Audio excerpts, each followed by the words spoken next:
Good evening. My name is Yari Krivoy. I am Director of the Investment Treaty Forum, and on behalf of the British Institute of International Comparative Law, it's my pleasure to welcome you here tonight at this event on use and abuse of nationality in international arbitration, which is co-hosted with Curtis. It's not the first event which we do with Curtis together, and I think they are always very stimulating and they are practically relevant. And I think the list of participants is also evidence to that. So many governments decided to join, also academics and practitioners. The importance of this topic is difficult to overestimate. We actually did a study here on corporate restructuring in ISDS a couple of years ago.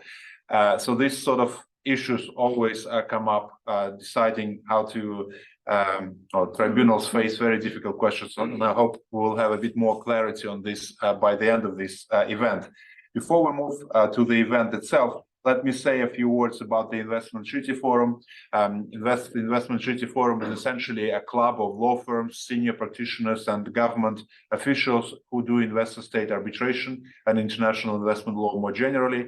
We organize 2 big events per year and probably 6 to 8 smaller events, usually in cooperation with law firms. In addition, we do publications, we do trainings, and if you're interested to read more, then there are brochures over there. I also brought brochures with information about our Human Rights Due Diligence Forum, because according to my observation, many people who do ISDS also do human rights due diligence work, which is a growing area of practice. So also, if you're interested, please approach either me or those people who are mentioned in that brochure. And in addition, there are other things which BICL does, trainings, publications. I would encourage you to join BICL on social networks and follow those events in various areas of international law, of comparative law.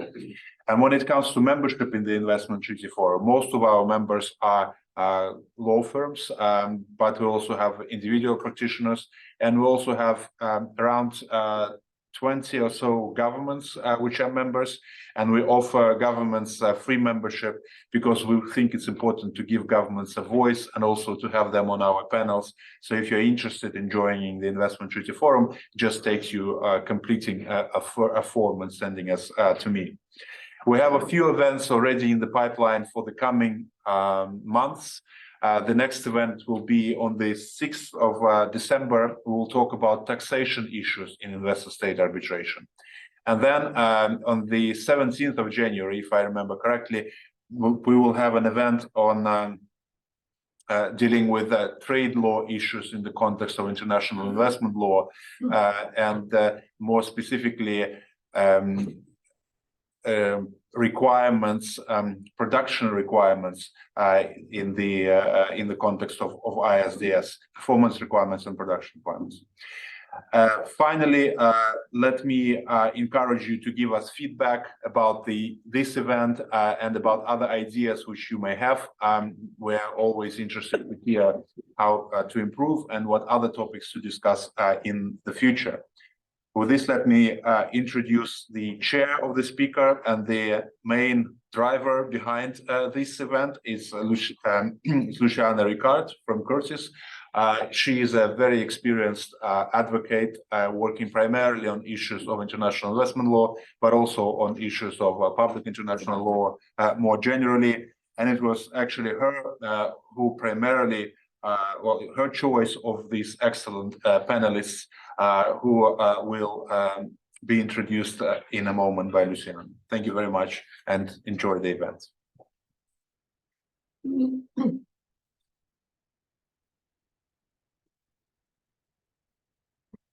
It's on, just if you... Hello? Yeah. Sorry. No.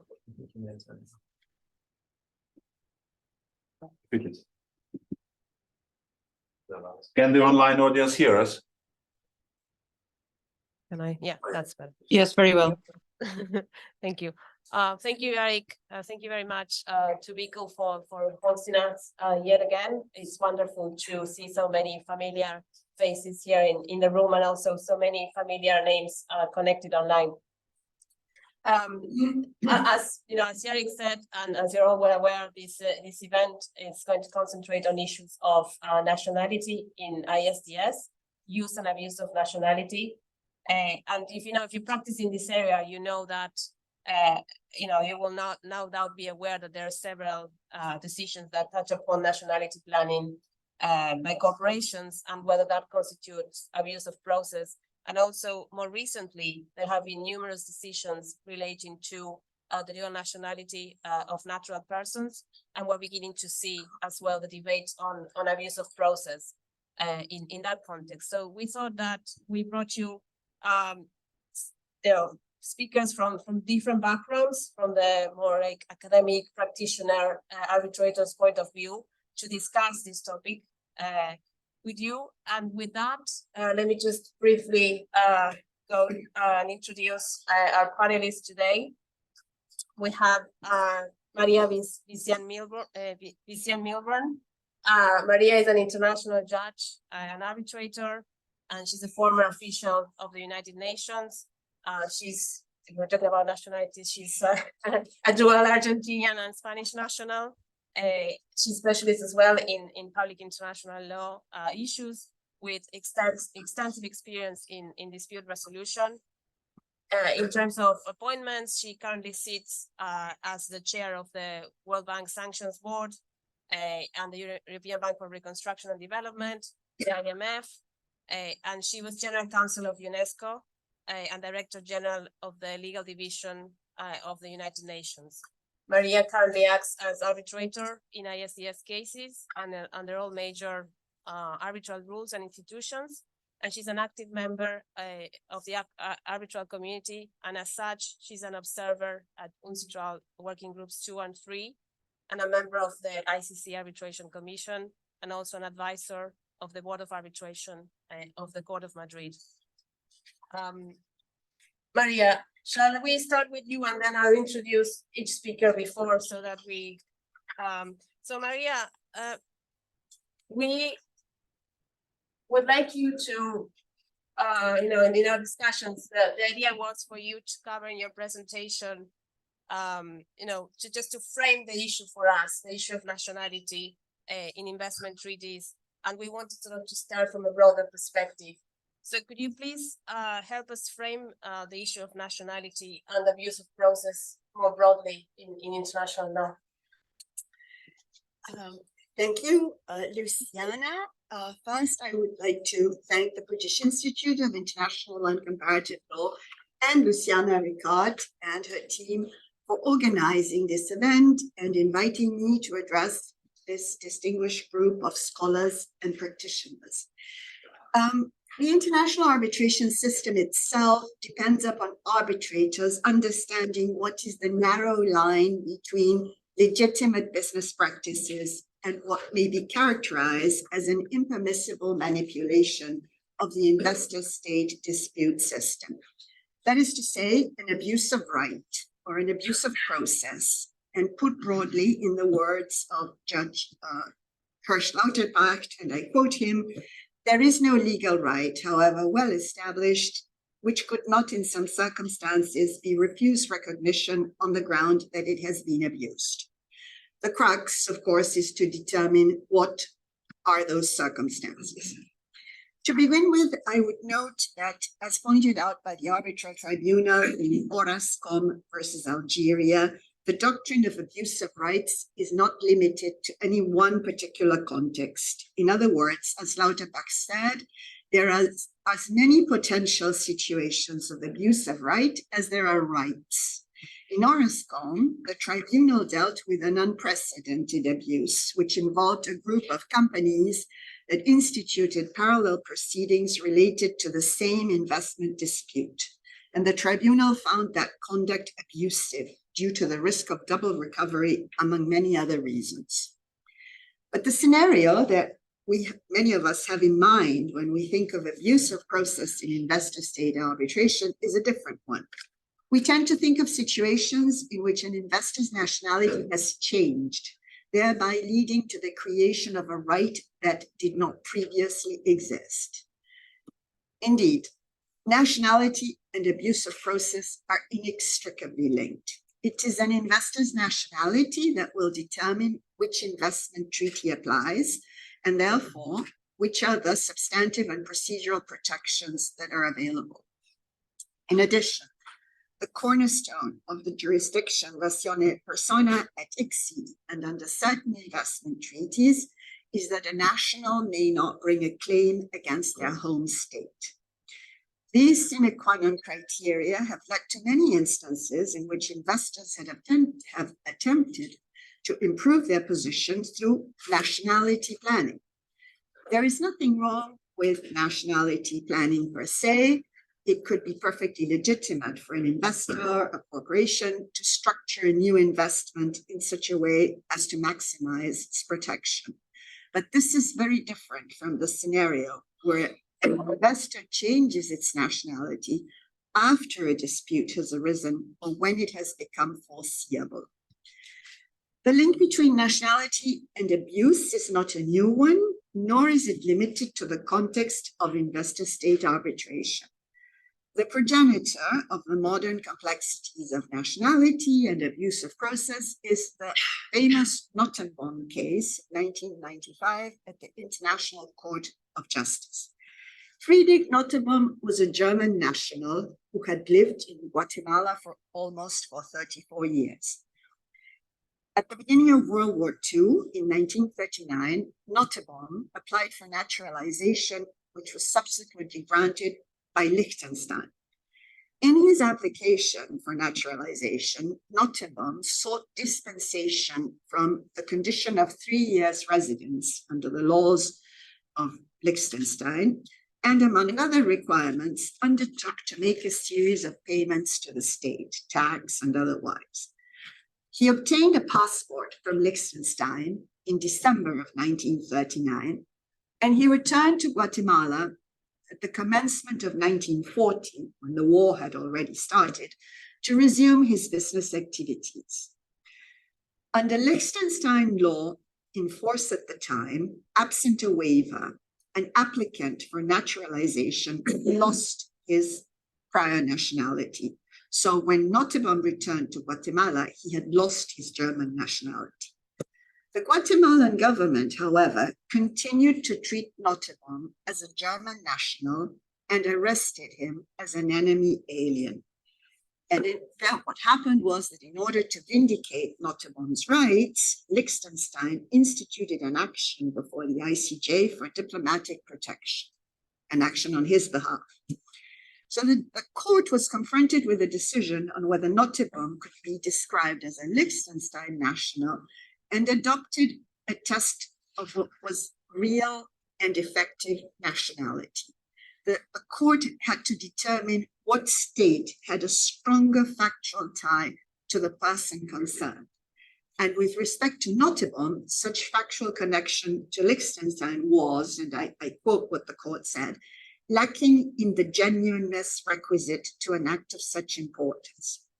The court focused on what was Notenbaum's habitual residence, continuation of his family and business connections in Germany, etc., and compared them to his extremely tenuous connections with Liechtenstein. In other words, as early as the 1950s, international law was grappling with situations in which an individual had changed nationality in order to acquire new rights. And in reaction, the ICJ refused to let form prevail over substance.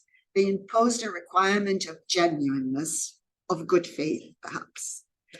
That said, today, to determine what is genuineness of a nationality is often much more difficult than in Notenbaum.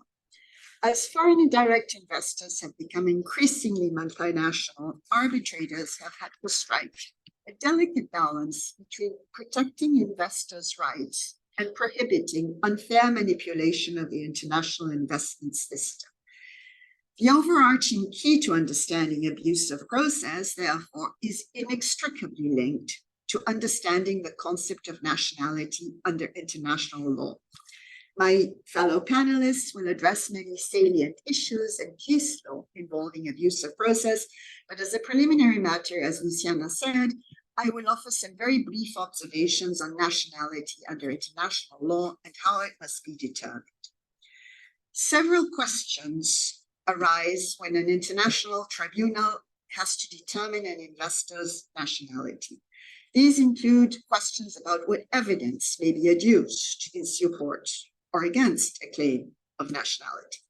Another matter that is delicate is to what extent the arbitral tribunal can make its own determinations on nationality and conduct a de novo review of domestic or municipal law. In some instances, a tribunal may not only be faced with making a determination of whether an investor holds a certain nationality, but which nationality is dominant and effective.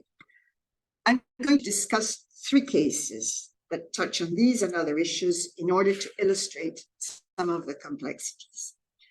The first case is the case of Hussein Soufraki versus the United Arab Emirates.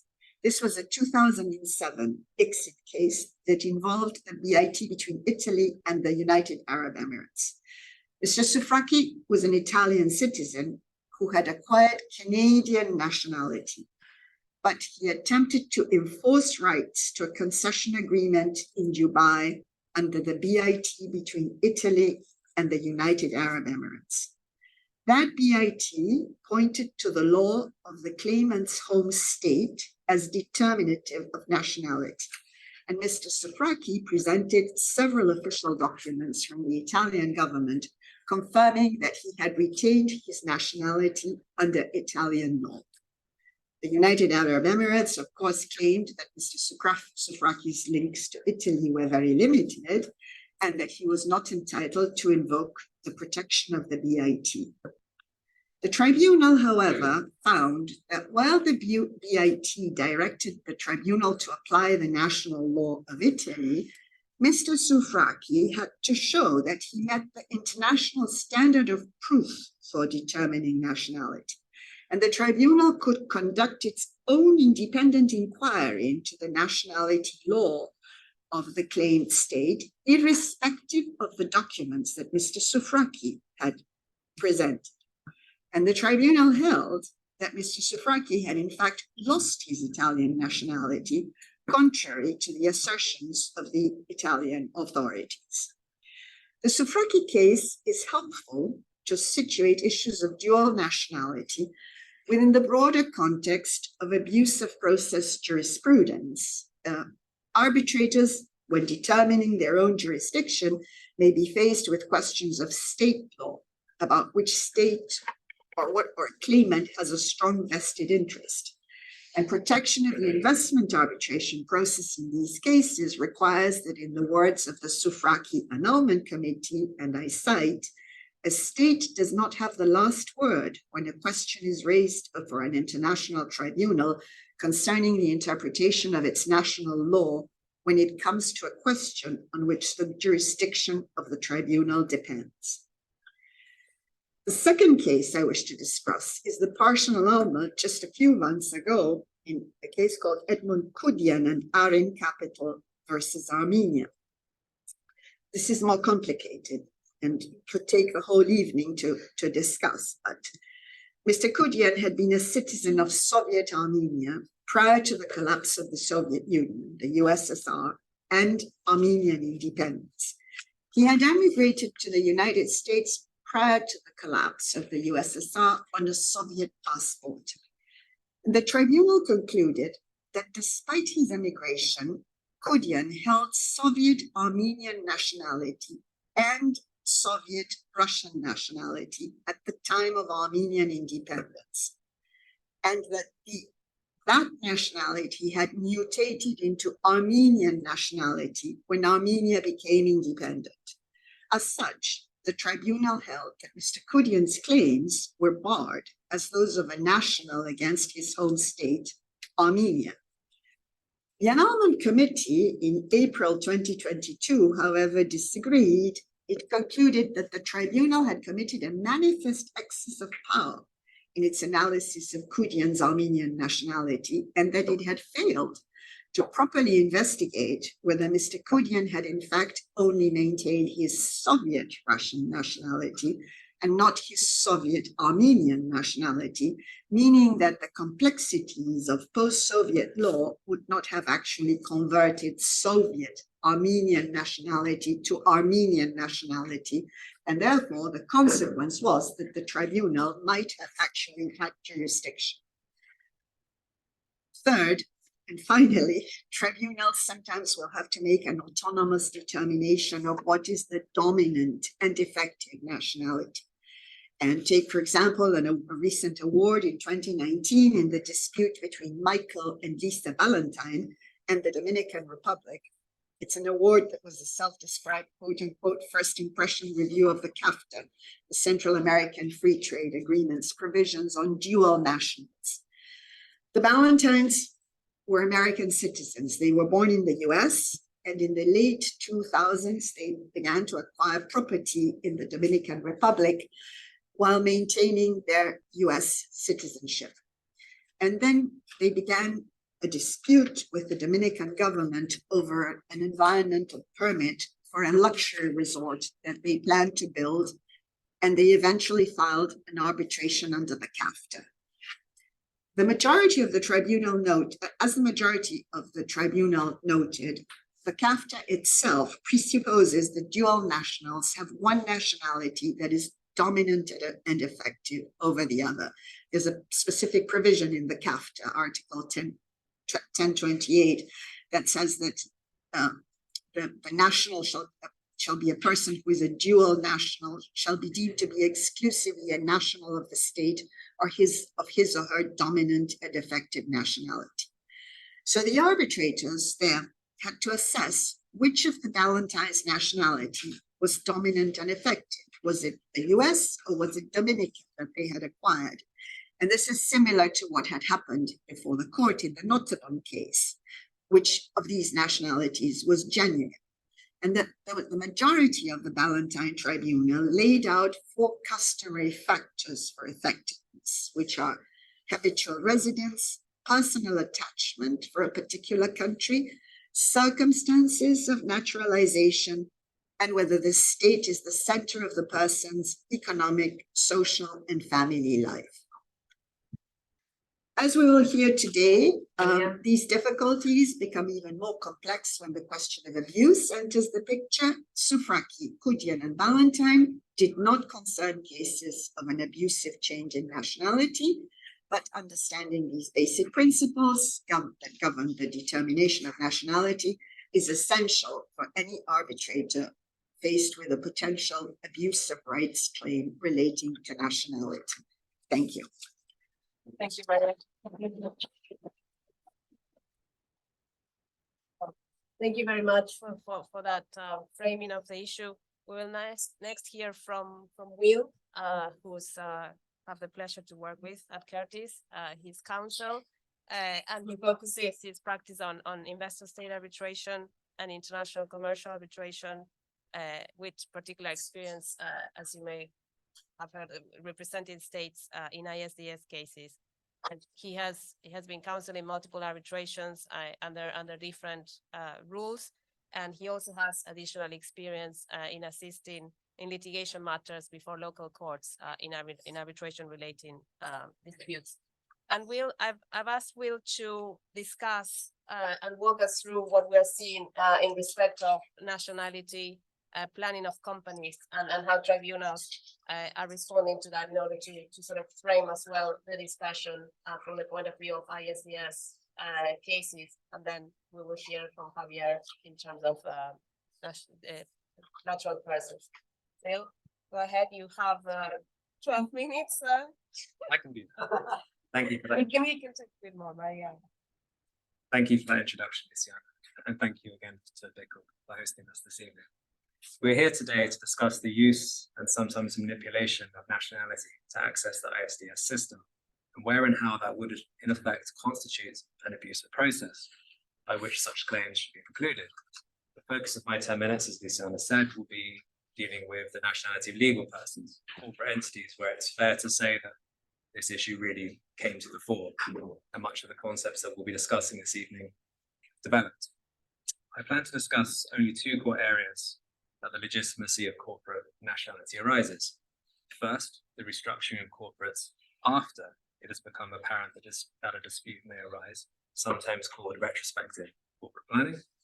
And secondly, corporate planning effectively from the outset, where the objective is effectively to set up a post-box company in the home state, often controlled by nationals of the host state, what we sometimes call round tripping. On the first issue, retrospective corporate restructuring, we're all likely familiar with the Philip Morris Tribunal's interpretation and application of the abuse of rights doctrine following Phoenix action, where they precluded a corporate claimant from benefiting from the amendment to its corporate structure to access a treaty. You all know, but it's probably worth repeating because it cuts across so much of what we're saying today, discussing today. The initiation of a treaty-based investor-state arbitration constitutes an abuse of rights when an investor has changed its corporate structure to gain the protection of an investment treaty at a point in time when a specific dispute is foreseeable. Now, Philip Morris followed in a line previous authorities where it had been increasingly recognized that corporate rejiggings were problematic post the manifestation of a dispute. Although some tribunals have dealt with it differently, perhaps as a matter of ratione temporis, for example, the Stad Tribunal.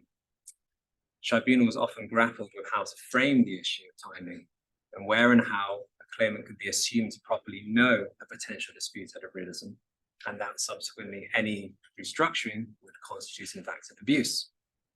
This is best framed as a matter of foreseeability, which will clearly depend on the facts of each case. Pac Rim is an example of a tribunal which applied a high foreseeability standard, putting it as when the relevant party can see an actual dispute or can foresee a specific future dispute as a very high probability and not merely as a possible controversy. That's a high standard. Other tribunals, such as the Tidewater Tribunal, formulated a different threshold, that a dispute is foreseeable when there is a reasonable prospect that the measure which may give rise to a treaty claim will in fact materialize. This latter approach was the one adopted in Philip Morris. While I would suggest we are approaching a consensus that's that once a dispute is indeed foreseeable, we can discuss what foreseeability means. These sorts of retrospective corporate restructurings would in fact constitute an abuse, but that doesn't mean we're not seeing claimants test these parameters. As counsel to respondent states, as Luciana mentioned, we do see claims where claimants effectively repackage pre-existing disputes, grievances, via a corporate reshuffling to attempt to obtain access to a treaty, also known as internationalizing a domestic dispute. So examples like that. From states and policymakers, we have seen more recent treaties reacting to this issue. The recent Netherlands Model BIT is an example of this, which includes the denial of benefit clause, Article 16.3, which provides the tribunal shall decline jurisdiction if an investor within the meaning of Article 1B of this agreement, which has changed its corporate structure with the main purpose to gain the protection of this agreement at a point in time where a dispute had arisen or was foreseeable. So that's a start. You could argue that the foreseeability standard is not addressed, but it is a start, as I say, and a notable one from a state whose treaties are so intertwined with the issues we're discussing today. Other examples include the practice of the EU in recent investment protection agreements, which now often include anti-circumvention provisions, which follow the Dutch model, although the foreseeability standard is addressed and it's closer to that derived by the Pac Rim Tribunal. So the EU-Vietnam ITA, for example, links foreseeability to a high degree of probability that a dispute would materialize. So moving on to the second topic of round tripping, there's of course the more general issue of treaty shopping more generally by shareholders setting up effectively shell companies to access an investment treaty, which is a generally accepted form of corporate planning. But I propose to focus on the particular issue of nationals from the host state engaging in this practice. Now, it depends on your perspective, of course, but there is certainly a forceful argument the ISDS system is inherently designed to mediate and resolve legitimate disputes between nationals of a home state in making their investments in a host state. And why do states sign investment treaties? Hopefully not just because in the 1990s someone told them they were fantastic. No, we have to assume they did it for among other policy objectives to attract foreign investment. Take ICSID, for example. It was directly created to resolve disputes between foreign investors and states, or put better than I can by the Stad Tribunal. It is common knowledge that the purpose of the ICSID system is not to protect nationals of a contracting state against their own state. Rather, the system was clearly designed to facilitate the settlement of disputes between states and foreign investors, with a view to stimulating a larger flow of private international capital into those countries with which wish to attract it. So if we accept the arguendo that round tripping is problematic, does it constitute an abuse? And how are states addressing this in their BITs? Whereas within the ICSID system, nationals of the host states are automatically excluded under Article 25 of the Convention, and clearer arguments exist to preclude round tripping. Good examples of that would be the findings of the Venacle Tribunal. But outside of ICSID, tribunals have been reluctant to accept an implicit ratione persone requirement for claimant investors. Instead, tribunals often look to the typically liberal interpretation of the word investor within a relevant BIT before performing what's sometimes called a permissive interpretation. Effectively, it's not expressly excluded, so it's okay. But is that the correct analysis? Does mere silence permit such an analysis made in good faith under Article 31 of the Vienna Convention? And as just posed, if you accept that, does permitting round tripping really result in an interpretation that's consistent with the objective and purpose of most BITs to attract foreign investment? States have reacted through the insertion of express requirements into their treaties, some form of denial of benefit clause, either requiring that the claimant establish a link with the corporate and the state of incorporation, or requiring that effectively that entity cannot be owned or controlled by an individual from the host state. Sometimes the two are blended. For example, that's the recent Japan-Angola BIT, which requires both being met to exercise the denial of benefits clause. Now, these can be effective tools, but they're not perfect. And it will depend on the particular denial of benefits clause, but we see tribunals interpreting them both prospectively, i.e. the state has to invoke it, it only applies going forward, or it's a retroactive application. So tribunals have adopted contrasting interpretations, so there's uncertainty there. A good example of what would be a classic example here is Article 17.1 of the Energy Charter, with the clause speaking of a contracting party's right to invoke the clause effectively. Now, a number of tribunals have interpreted this prospectively to effectively prevent a state from relying upon it, to block, let's call it, an arbitration once it's been commenced. The argument, in short, and I am simplifying it, I accept, is that allowing a state to so act would undermine the predictability of the investment regime for the relevant investor. There's been strong criticism to that, of course. How, for example, could a signatory to the ECT feasibly comb through in advance every conceivable protected investor and give them advance notice that they will in fact rely on the denial of benefits clause to then later hopefully rely upon it? Does that interpretation render it a fait utile? And why are express conditions to a state's consent being selectively read out of BITs while silence is being used elsewhere to permissively expand the protections afforded to investors under treaties? It's fair to say these issues can be problematic for states. States have reacted to this in a number of recent BITs, including two entered into by Australia, where the formulation of a denial of benefit clause moves away from the traditional may language and uses at any time. Others have been more emphatic, using language such as shall be precluded. An example of that is the recent Hungary UAE BIT. And that's a good example if you want to look at it for a strict attempt at limiting forum shopping. Returning to the ECT, we're obviously, I suspect, all familiar with the lengthy discussions about modernizing that treaty. But we see in the negotiations for that there is impetus from states to modernize the benefit clause within that, should that have to be adopted. With that, I will hand over to my colleague, Javier. Thank you very much. Thank you, Will. Next, we will hear from Javier Garcia Olmedo, who's a researcher at the Faculty of Law of the University of Luxembourg and a lecturer at Queen Mary University of London, where he teaches investment law and arbitration. Javier, as some of you may know, he has published extensively on different topics on international law and dispute settlement, specifically including on the role of nationality of investors in investment arbitration. And this topic is particularly the center of his PhD thesis, which will be soon published as a monograph in the Cambridge Studies in International Law.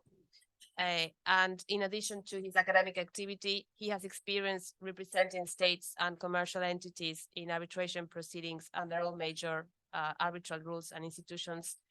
And Javier, can you please, based that we call it this your baby and your nationality, can you please provide us with an overview of what we're seeing in ISDS cases dealing with dual nationality of natural persons, and can you discuss what we're seeing in terms of the evolution of the doctrine of abuse of process on that? And let me just say that we also have Rodrigo Monardes from Chile joining us remotely after Javier. He's not here physically with us, but after Javier, we have one more panelist, and then we will open it to questions. Well, thank you very much for the kind introduction, Diana. I would also like to extend my gratitude to Dico and to your team at Curtis for the invitation and for having organized this event. And I'm also delighted to share this panel with such distinguished panelists. So the practice of nationality planning, which I prefer to call strategic nationality, is not only relevant for legal persons. While corporations have long been strategists in matters of nationality, we can see individuals increasingly adopting this role, using opportunities that states have provided for them through broad definitions of investor.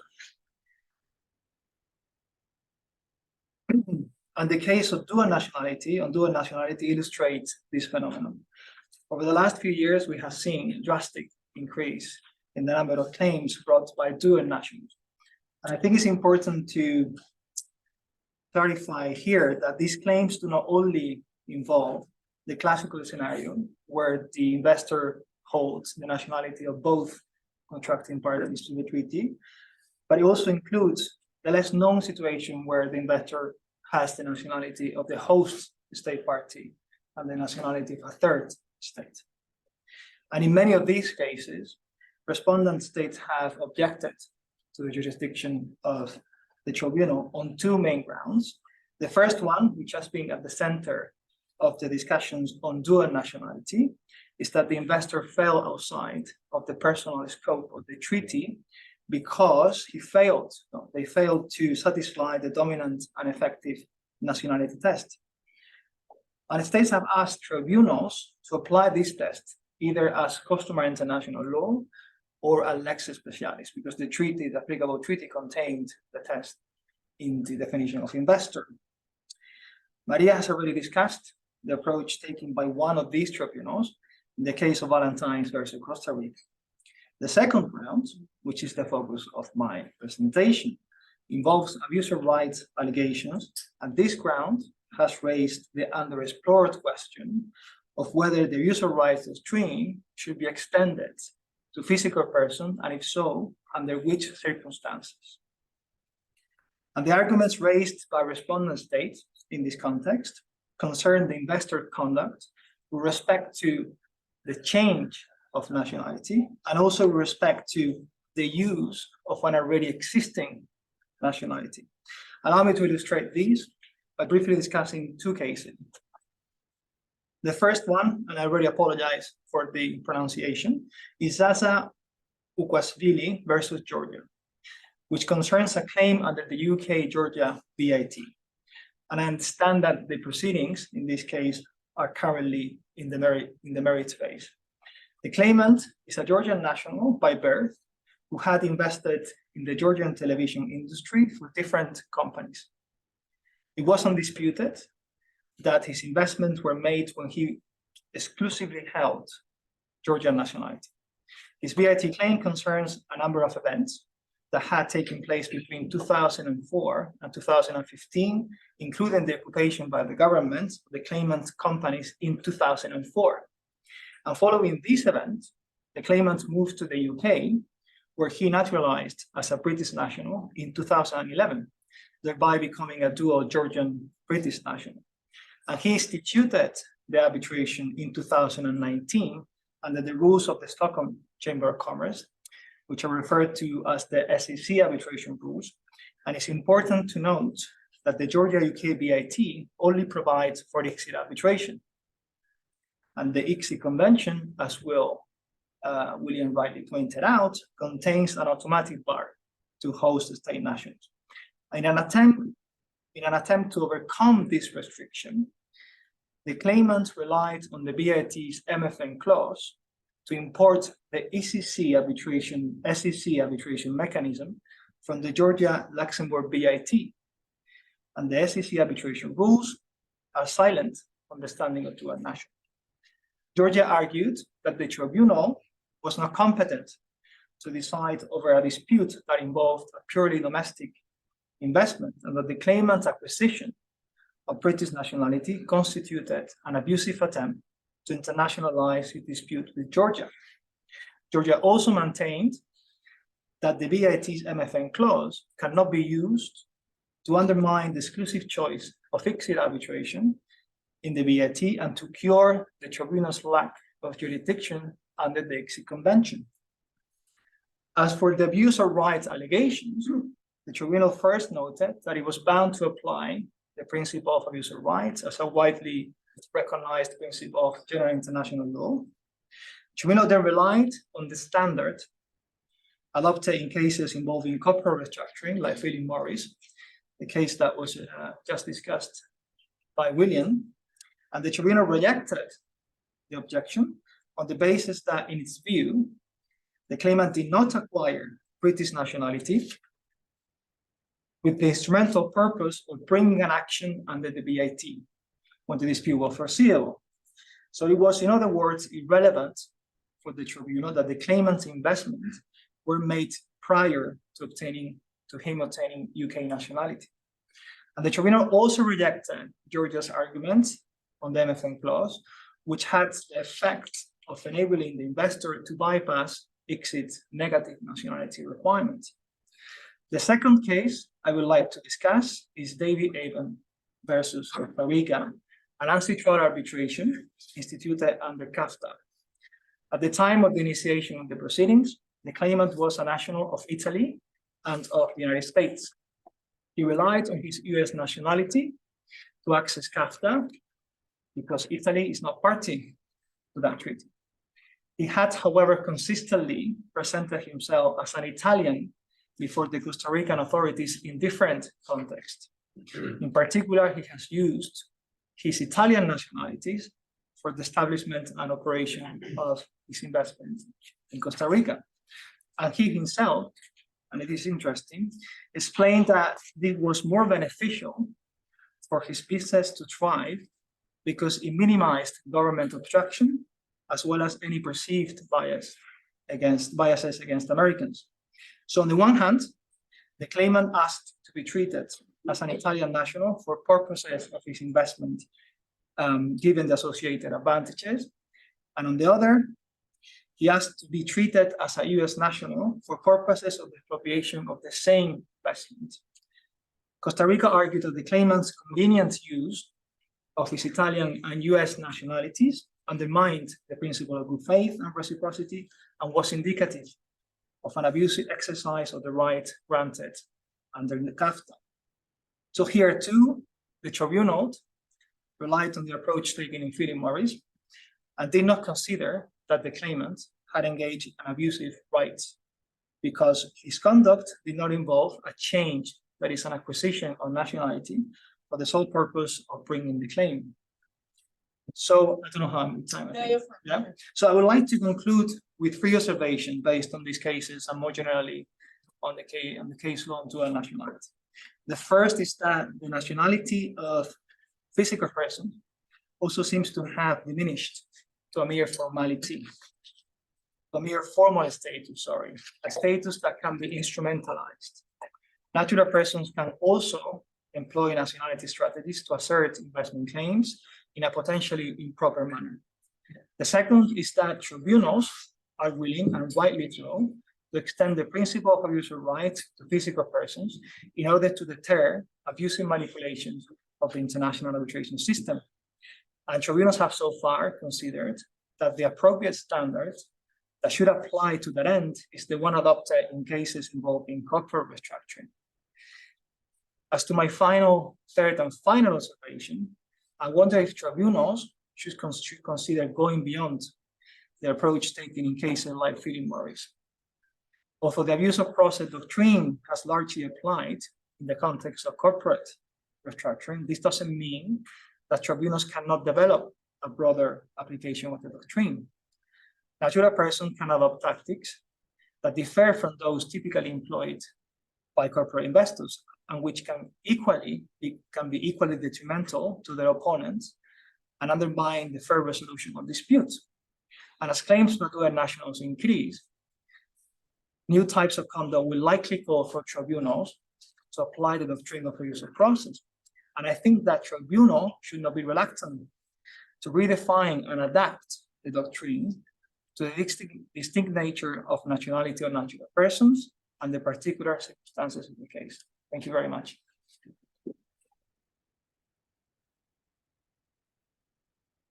Thank you, Javier. Now we have Rodrigo joining us from Chile. Rodrigo Monardes, he's the head of the International Affairs, International Finance and Affairs Divisions of the Ministry of Finance of Chile. He was counselor at the Permanent Delegation of Chile at the OECD, an advisor in trade and investment issues. He's a Chilean lawyer with an LLM from Heidelberg University, and he was the head of the Services and Investment Division of the General Directorate for International Economic Relations of the Ministry of Affairs of Chile. And Rodrigo, as in his role as the head of the OECD division, he was part of Chile's investment and services negotiating team in different FTAs negotiations, such as with Australia, China, Thailand, Hong Kong, and Uruguay. So for Rodrigo, we would like to ask you to develop is, amongst your roles, you have negotiated treaties. So we'd like you to please tell us a bit more about how you approach the issue of nationality in your treaties and negotiations, and a little bit about your underlying thinking behind these approaches. And if you can tell us whether there are any reasons why or why not you may want to allow for nationality to be interpreted flexibly in the treaties. Rodrigo, you have the. Thank you very much. I hope that you can hear me well. Good evening to you. Unfortunately, I was not able to attend personally the meeting, but I'm happy to join this panel today, even that is virtually. I don't want to repeat many of the arguments that they have been presented by the previous panelists. So I want to concentrate in a couple of issues that comes from more a policy perspective, and some comments that hopefully that can give you some food for thought in terms of the discussion that we may have afterwards. Basically, I think it's important to consider some elements which are important and goes a little bit beyond investment arbitration and the fact of nationality and how that has been interpreted or has been mentioned in the past. First, those elements, I think, from a broader policy perspective, it is important to bear in mind first that normally national legislations, when it comes to the inclusion of some sort of nationality concerns into their own regulation, it's related to establishing some restrictions for foreigners to start up or to operate a company or an enterprise in some sensitive areas or different economic activities in the host country. This is one of the elements when it comes to nationality considerations, that you open up or not to foreigners some economic activities in your domestic market. However, of course, there is some few exceptions, but there is I have not seen as a general trend some sort of distinction or that the law distinguished between different foreign nationalities in terms of even that specific economic activity is open for foreigners or is not open, but basically it's a consideration between national and foreign rather than different type of nationalities. Of course, there is some few exceptions when you have some sort of geopolitical or diplomatic considerations into it that you may start distinguishing between some different type of nationalities, third-party nationalities. So when it becomes relevant, this issue of nationality for natural or legal persons is when it comes to investment treaty negotiations and investment arbitration. Given the fact that these are bilateral investment treaties, as you may find some plurilateral agreements, but normally is bilateral investment treaty negotiations, is that you commit to the other party to grant some sort of benefits or to grant some sort of treatment or protection to the investors of the other contracting party and nothing else. So if you take this context into consideration, of course, you need to, from a policy perspective, have an internal assessment on how strict or loose are going to be the different requirements and the regulation to consider a foreign company or a foreign national to be considered as an investor of the other party in the context of that bilateral investment treaty or bilateral investment agreement. So it makes sense from a policy perspective to limit the benefits or the protection to the investor in order to make that qualification. Because if you don't negotiate this type of bilateral investment treaties, unless you have granted this unilaterally also in your legislation on other type of contracts, but normally if you're only granting access to investment arbitration throughout these instruments, these legal instruments, it makes sense that you start regulating and put some sort of caveats in order to determine who is going to benefit from it. Otherwise, from a policy, from a negotiator perspective, if you open up a little bit these specific requirements and assessment, there is no point of negotiating this type of bilateral investment treaties because it's going to be companies, foreign companies, or even foreign nationals that they can benefit from that particular agreement, notwithstanding that you don't negotiate it with that particular country of nationality of the company. So I think it makes sense from a policy perspective that even though it is a dual nationality, if you want to consider dual nationality for natural persons, or if you want to consider what type of ownership of control requirements are you including in these negotiations. More strict rules will make more difficult for investors to try to have some sort of treaty shopping when in normal circumstances they are not actually have that nationality of the country that you enter into this type of negotiation. However, if you take this from a much more broader policy perspective, the question of nationality and the importance of it, it's also can be a little bit more elusive in terms of countries, especially developing economies. For them, it is essential to attract foreign direct investment.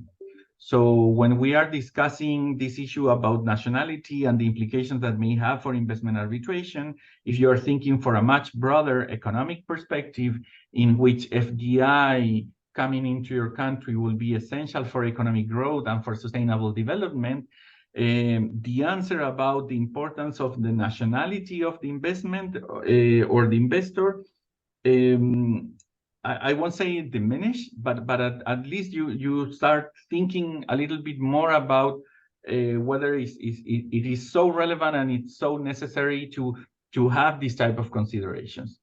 In general terms, and we have seen some evidence from for fora like the OECD and some others, normally FDI results in positive outcomes for issues such as environmental protection, gender equality, competitiveness, R&D, innovation in the host country.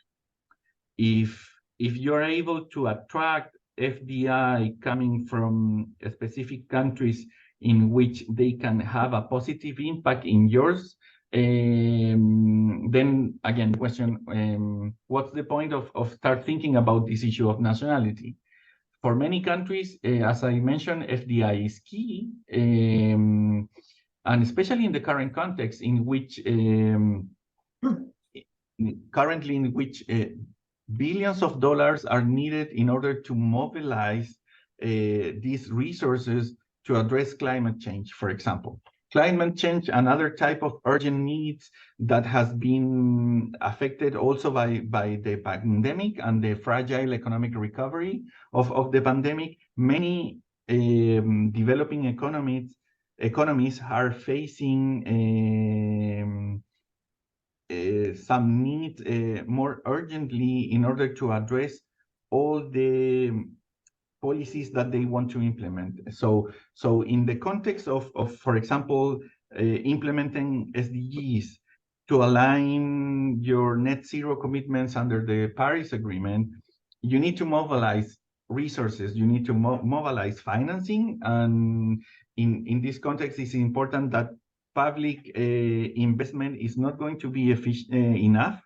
Domestic investment for developing economies, maybe they're not private, I mean, they're not going to speed up the process in order to get to net zero objectives. So in this context, private foreign direct investment is also key. So if you're taking this broad approach, this discussion about the nationality of the investor or the nationality of the investment, it comes a little bit secondary.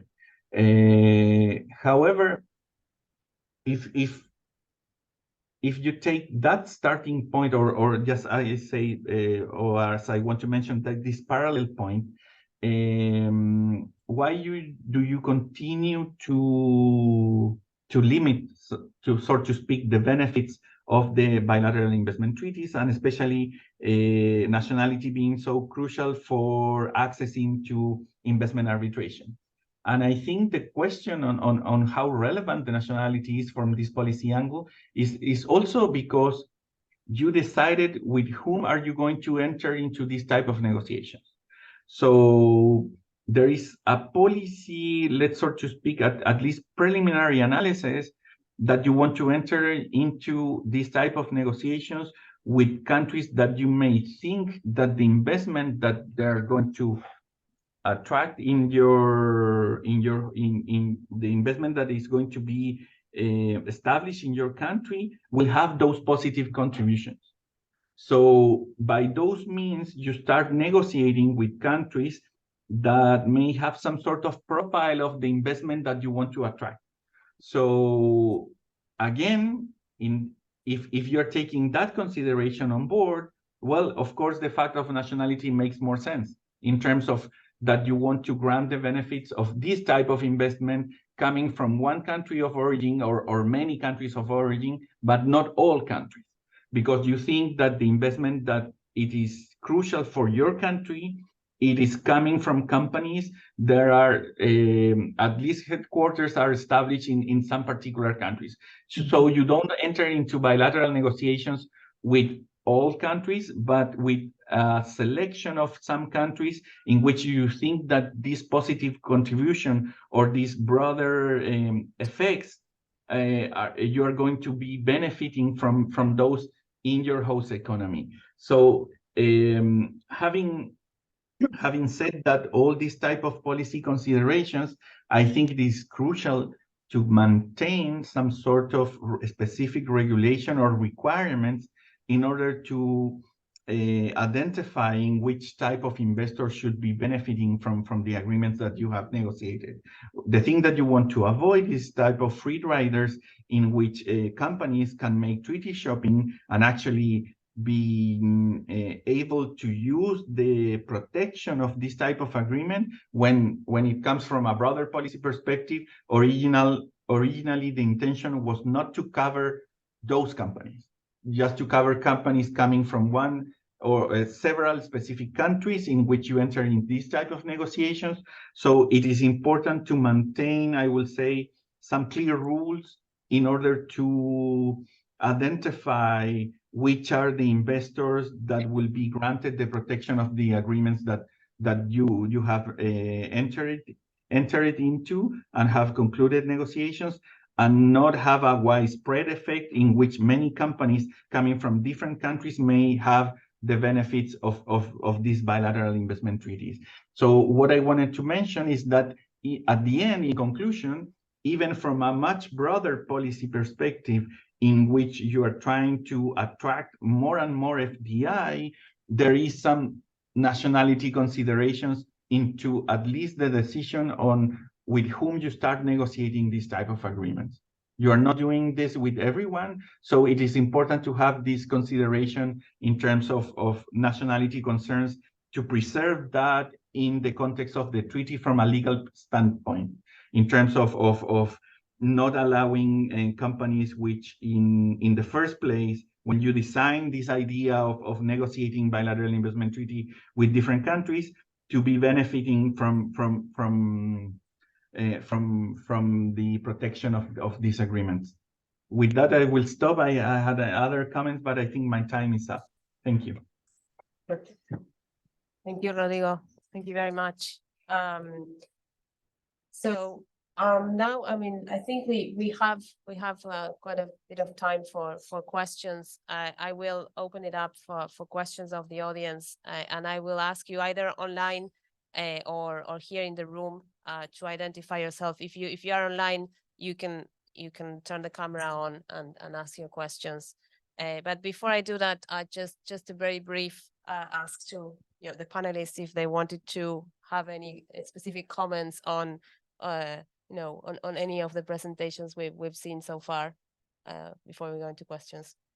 No? Should we go to questions? Yeah.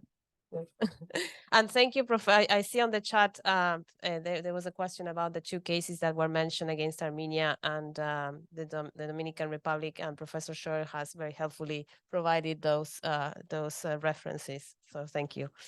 Does anyone want to go first? Questions? Always the first question. Shy. Oh, okay, good. Hello, Jerome Temmer, Herbert Smith Freehills. I was listening very, very carefully as a triple national myself. I thought I might have some handy tips there, but I'm asking in a different capacity. We talked about the main purpose of a restructuring or change of nationality being relevant. Does it matter if a company or an individual changes nationality, say, for tax reasons? Does that make a difference in the eyes of a investor state law? I mean, it's maybe not the most endearing purpose for changing nationality, but it would mean that the main purpose wouldn't be to avail oneself of treaty protection.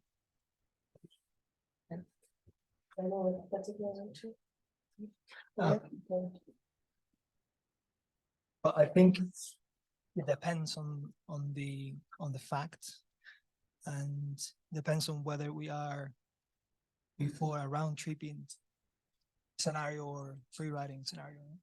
In my view, at least, when the investor is a domestic investor and he restructures the investment or he acquires a foreign nationality, I don't think the purpose should matter much there.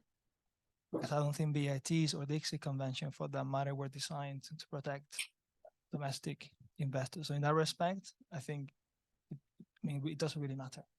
And also, I think it's very difficult, in particular for natural persons, or for the state involved in those cases, to show what the purpose was.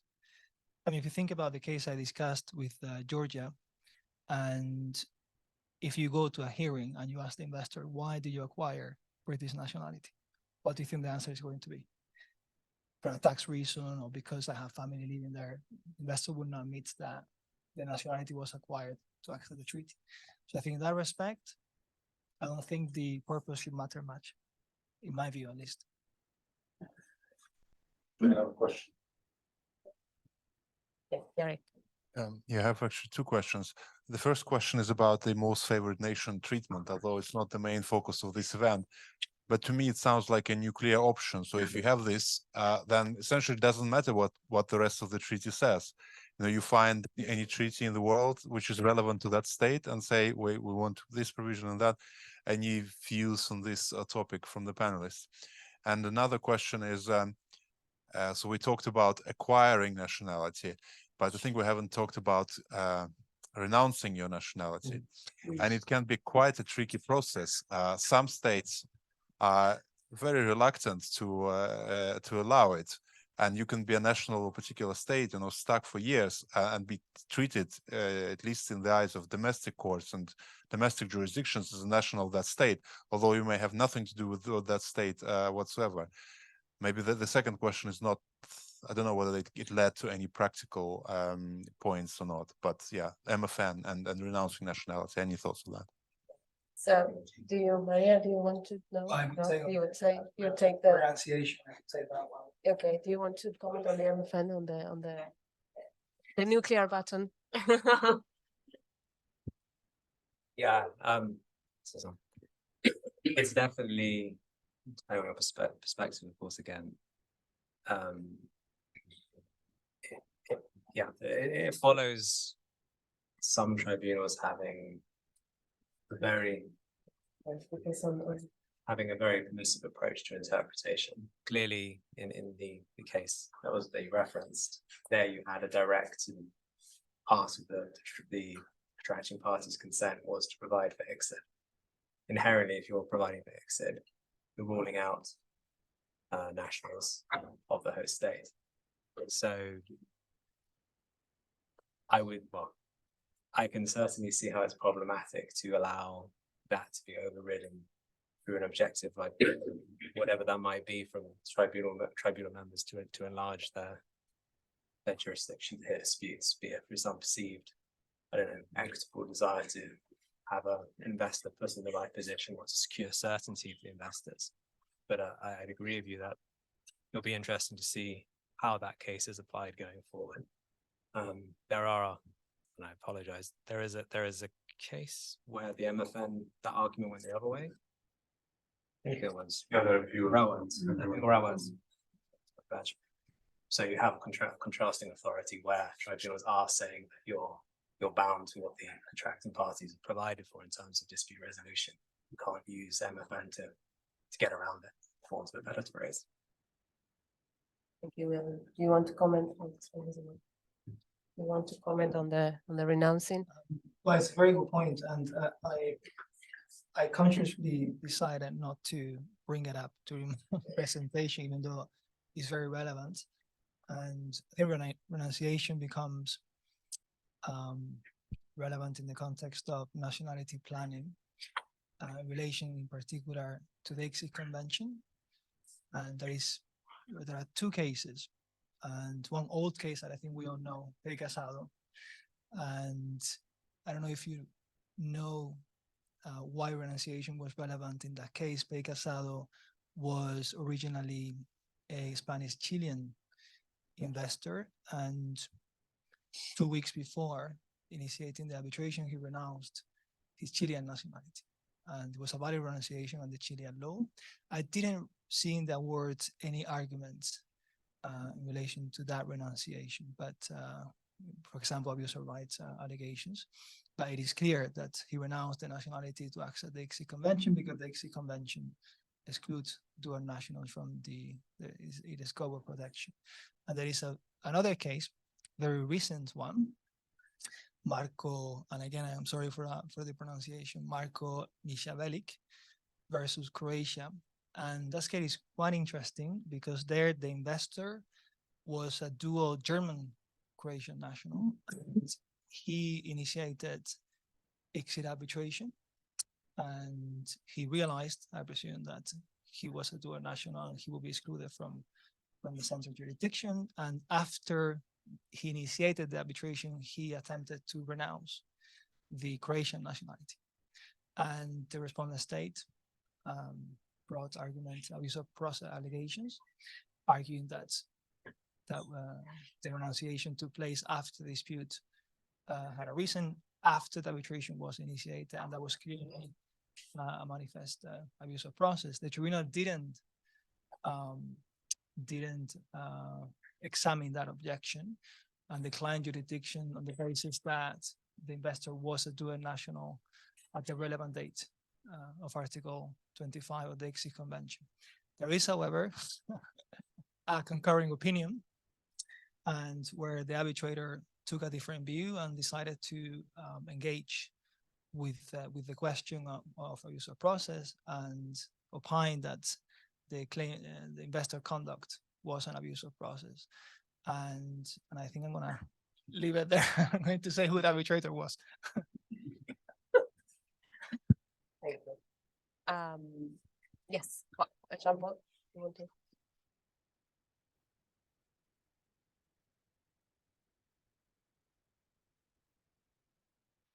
Thank you, Eric. Hi, I'm Jean-Paul Deschamps.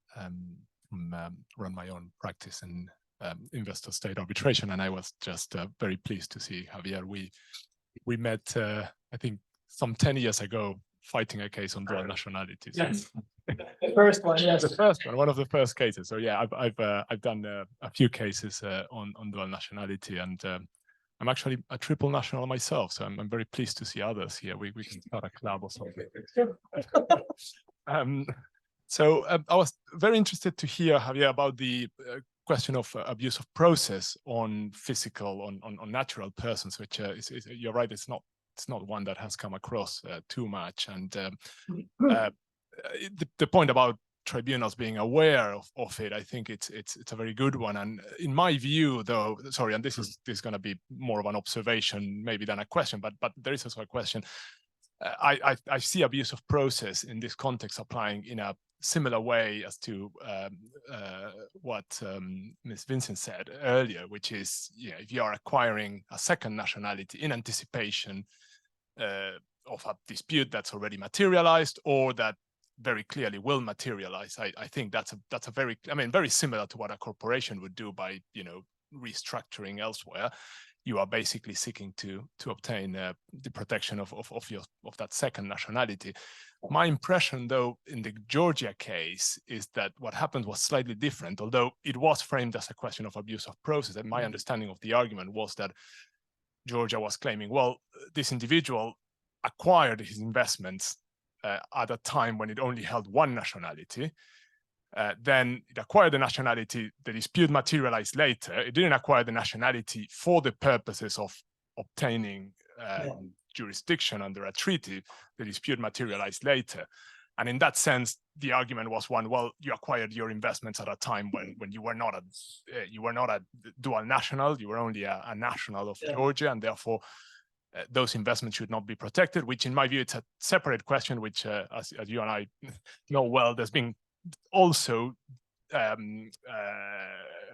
opposing jurisprudence on that, with cases like Pugachev saying you have to be a national of the state when you acquire investments, and other cases, as Serafin Garcia and some other, and Georgia, the Georgia case saying the opposite. So my comment or observation is I do very firmly agree that the question of abuse of process must be upheld in the case of natural persons, but maybe that was a question that was sort of slightly different, in more a question of timing of the investment. If that's a fair characterization. Well, I have a lot to.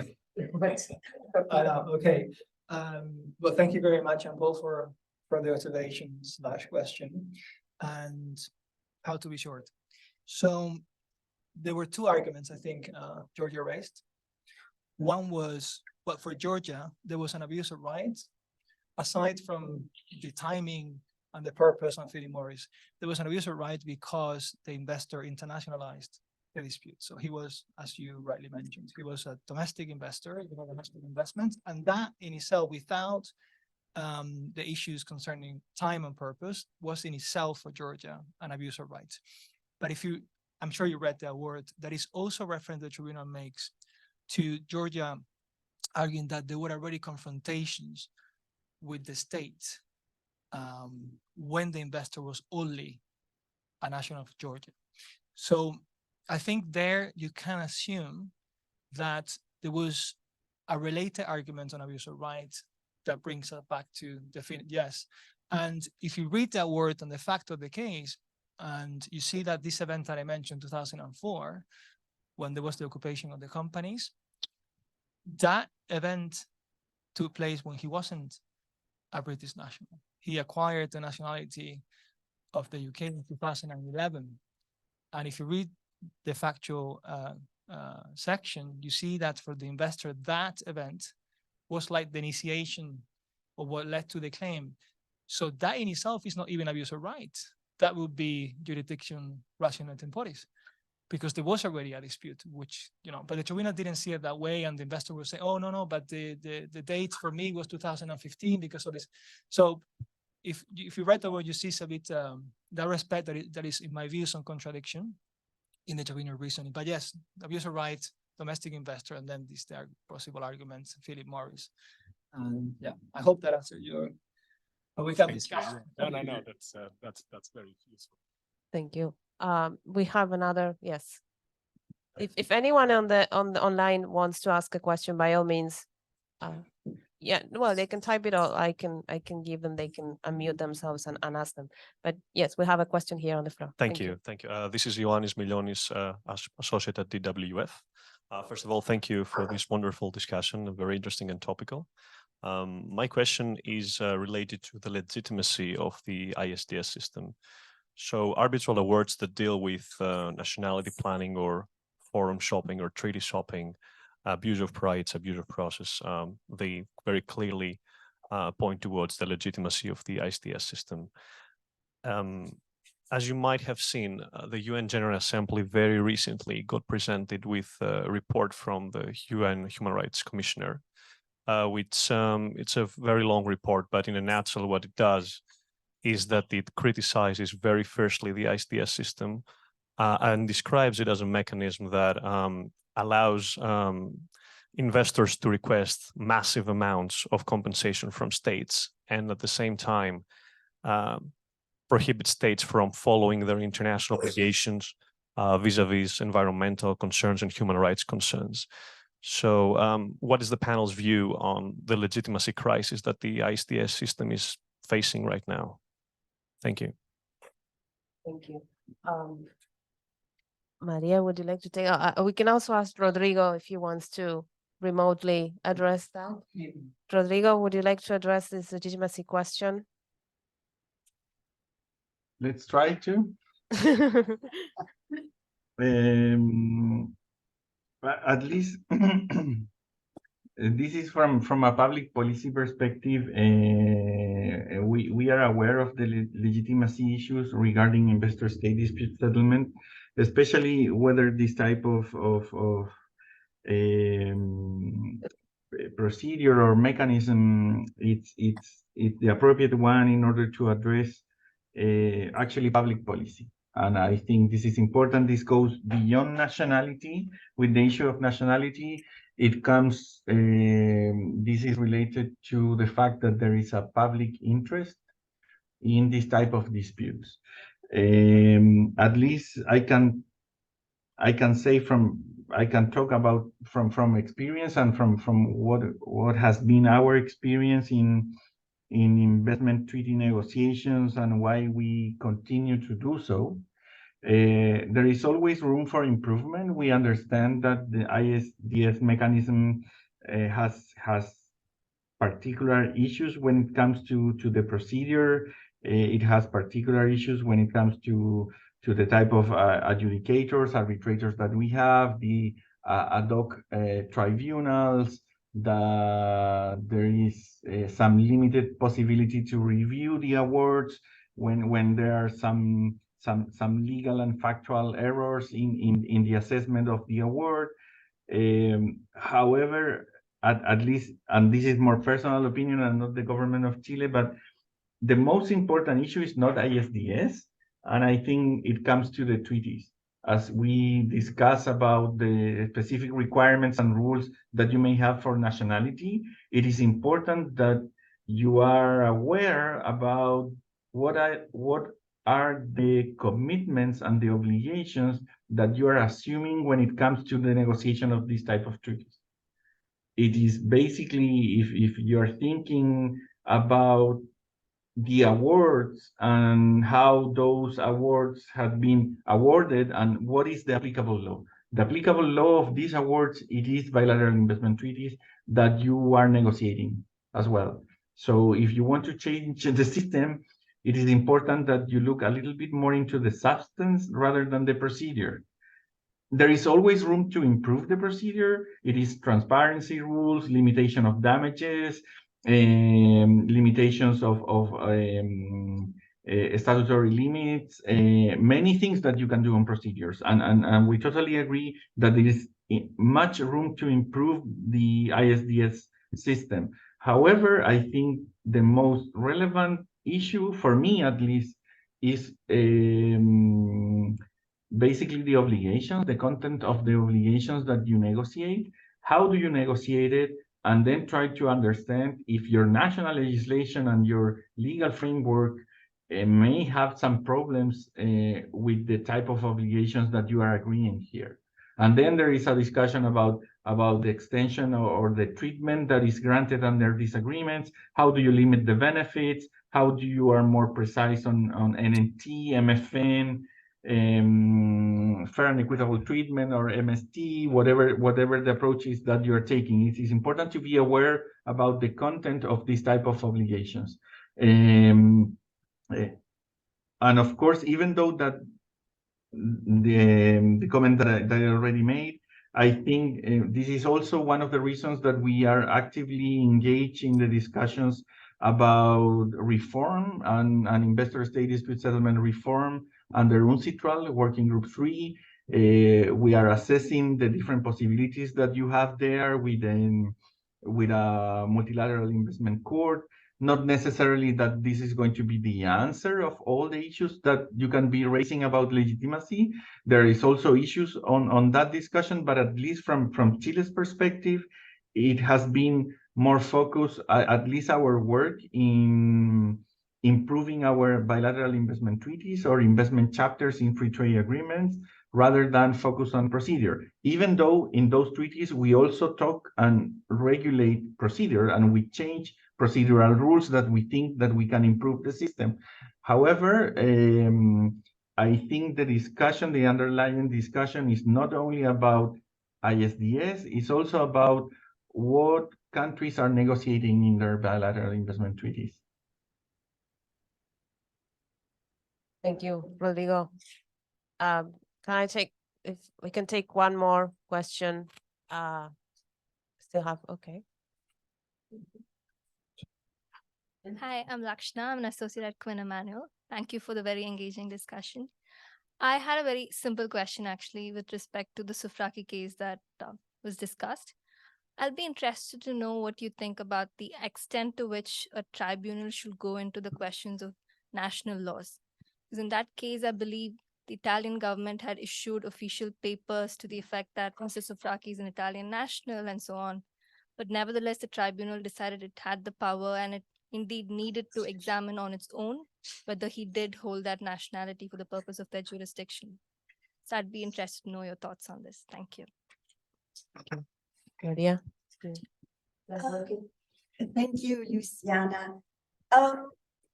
I would say that the issues of nationality are generally, as a general proposition, left to municipal or domestic law, and following the Pecasado case law, absent fraud or other extraordinary circumstances, it's municipal law that governs. The Soufraki case is important because it shows that the tribunal does have the power to decide under international law if there has been a violation of the law, and whether under international law it can take into account other considerations. And that is what's happened with Soufraki. If I recall correctly, Mr. Soufraki submitted like 5 or 6 certificates from the Italian authorities. However, for a number of reasons, the tribunal undertook its own determination and decided that the links that he had with Italy were very limited.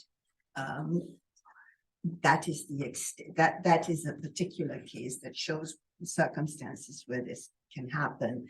But generally, tribunals defer to municipal law in questions of nationality.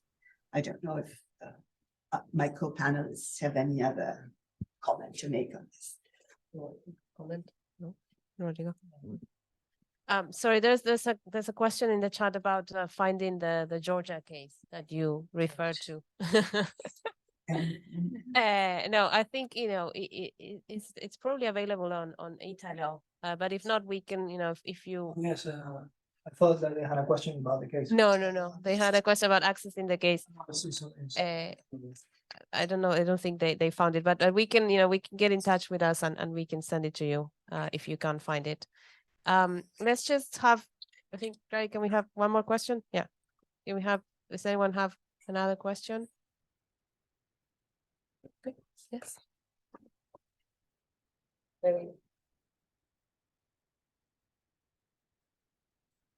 Don Goodson from Baker McKenzie / City University. Dual national here, so probably the minority. I wonder whether and to what extent you think the nationality of parents or indirect kind of indirectly held shareholdings or sister companies, etc., should be relevant in the analysis in determining whether the investor who has the requisite nationality and satisfies the kind of requirements should nevertheless be precluded because of its engagement with or connections to other corporations which may have the nationality, which therefore would kind of operate to block the claim. I wonder what your thoughts are on that.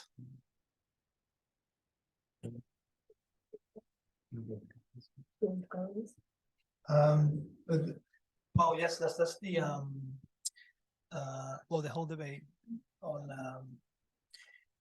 denial of benefits on corporate restructuring based on precisely on that. How do you determine the nationality of a corporation? And as William explained, most treaties contain what is known as the incorporation test. And today it's relatively easy to incorporate companies in a state.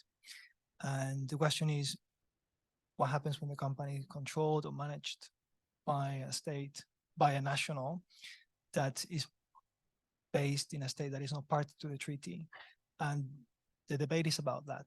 How you determine the nationality of a corporation? It is sufficient that the company is incorporated in the home country, or should it be more of an economic requirement or substantive requirement to determine nationality? And this is what the now benefit clauses seek to do, to ensure that there is that economic connection with the home state. So it's quite relevant. I don't know if that answered your. It does, but assuming there is sufficient economic connection, despite that, do you think that there should be a preclusion to that claim because of the connection with the parent company, for instance? Preclusion in terms of if the company is controlled by the parent company, by yes. a parent which has a nationality, which would prevent a claim under the BIT had the parent brought the claim. Yes. And there is sufficient economic connection between the subsidiary and the host state. But in that nexus, do you think the investor who has a rightful claim should nevertheless be precluded from bringing that claim because of its connection with the parent? And it's a good question. And I mean, if you bring up the principle of reciprocity, that could be the issue. Because if the treaty is signed between the state where the subsidiary is incorporated and the host state, even if the parent company also have the subsidiary has a substantive connection with the host state. The treaty is not signed between the parent company and the state of the parent company and the host state. So I think there is an issue of reciprocity there. Yeah, but it's a good question. I mean, at the end, it's very difficult, and also for natural persons, how do you determine that substantive connection, the links? And so, yeah, but I hope I know that answer. Yeah, no, you haven't. I guess it's one to be tested by the tribunals. So Yes, and also when it comes to Philip Morris and Phoenix, that type of reasoning, there the substantive connection doesn't matter. What matters is that you have restructured the investment at a time when the dispute had a reason or was foreseeable. It's a different issue. Well, I think so. Rodrigo, I just saw a message. He had to drop off for a meeting. Even that. There you are. Thank you, Rodrigo. I think we're going to close the panel. And for those of you here, we invite you to join us for drinks and canapes. Thanks again, Rodrigo, for joining remotely. We hope to have you next time in person. And thank you, everyone, for coming and for all your questions, and to be cool. Thank you.